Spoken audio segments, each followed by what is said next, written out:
आज शनिवार 13 डिसेंबर 2025 संत लुसी रक्तसाक्षी स्मृती दिन. मतेलिखित शुभवर्तमानातून घेतलेले वाचन. पर्वतावरून खाली येत असताना शिष्यांनी येशूला विचारले, मग एलिया यायला हवा असे शास्त्री कसे म्हणत? येशूने उत्तर दिले, एलिया येईल आणि सारे काही स्थिर स्थिरावर करील. पण मी तुम्हाला सांगतो, एलिया केव्हाच आला आहे, पण लोकांनी त्याला ओळखले नाही. त्यांनी आपल्या मर्जीनुसार त्याला वागवले. मानवपुत्रालाही त्यांच्या हातून तसेच भोगावे लागेल. येशू बाप्तिस्मा करणाऱ्या योहानाविषयी बोलत आहे. हे तेव्हा कोठे शिष्यांच्या लक्षात आले. चिंतन. ख्रिसमसच्या सणाच्या तयारीसाठी विद्यार्थी शाळेचे सभागृह सजवत होते.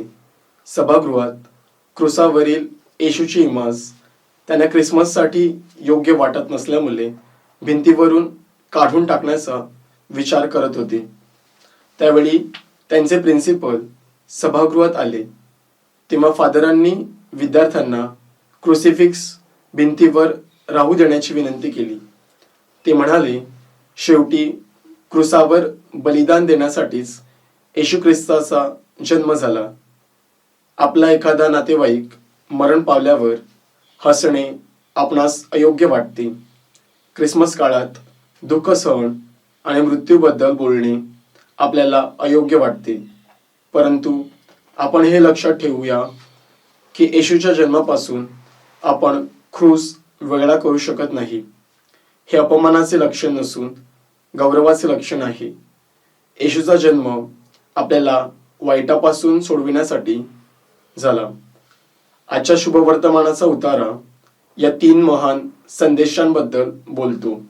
एलिया, जॉन द बॅप्टिस्ट आणि स्वतः येशू ख्रिस्त.